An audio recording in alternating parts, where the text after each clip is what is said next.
Hyderabad Rain Bazar realtor murder కేసులో పోలీసులు దర్యాప్తును ముమ్మరం చేశారు. దానికి సంబంధించిన అప్డేట్ చూస్తున్నాం. రియల్టర్ జునైద్ హత్య కేసులో నిందితులు అమీర్ అలీని అదుపులోకి తీసుకుని విచారణ చేస్తున్నారు. జునైద్ ఒమర్ మధ్య కొంతకాలంగా విభేదాలు కొనసాగుతున్నాయి. ఓ ఇంటి అమ్మకంపై జువైనల్ ఒమర్ మధ్య ఏర్పడ్డ వివాదం హత్యకు దారితీసింది. ఇదే అంశంపై మరింత సమాచారాన్ని మా ప్రతినిధి రాధాకృష్ణ మనకు అందిస్తారు. రియల్ ఎస్టేట్ వ్యాపారి జునైద్ హత్య కేసులో ఇద్దరిని ఇప్పటి వరకు రెయిన్ బజార్ పోలీసులు అదుపులోకి తీసుకొని విచారిస్తూ ఉన్నారు. నిన్న రాత్రి జరిగిన ఈ హత్య కేసులో ఆసుపత్రిలో చికిత్స పొందుతూ జునైద్ చనిపోగా అతని డెడ్ బాడీని కొద్దిసేపటి క్రితమే ఉస్మానియా మార్చురీకి తరలించడం అయితే జరిగింది.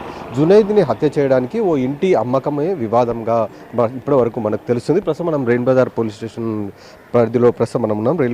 పోలీస్ స్టేషన్ ముందు కొద్దిసేపటి క్రితమే ఇద్దరిని కూడా అదుపులోకి తీసుకోవడం జరిగింది. ఎవరైతే జునైద్ని హత్య చేశారో నిన్న రాత్రి ఒమర్ అలీ వీళ్ళిద్దరు కలిసి కూడా జునైద్ను హత్య చేయడానికి ప్రయత్నం చేయడం జరిగింది.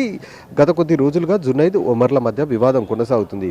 స్థానికంగా ఉన్న ఒక ఇంటి అమ్మకంకి సంబంధించిన దాంట్లో ఇద్దరి మధ్య ఆర్థిక లావాదేవీలకు సంబంధించిన దాంట్లో వివాదం అయితే కొనసాగుతుంది. ఈ వివాదాన్ని పరిష్కరించుకునేందుకు జునైద్ను నిన్న రాత్రి ఒమర్ పిలిపించడం జరిగింది.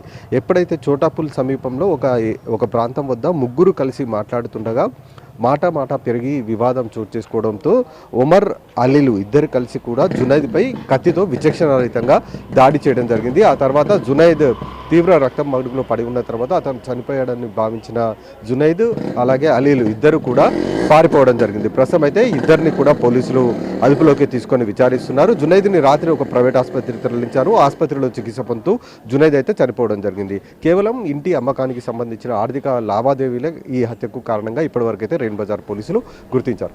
కెమెరామెన్ రాజరమేష్తో రాధాకృష్ణ ఎన్టీవీ హైదరాబాద్.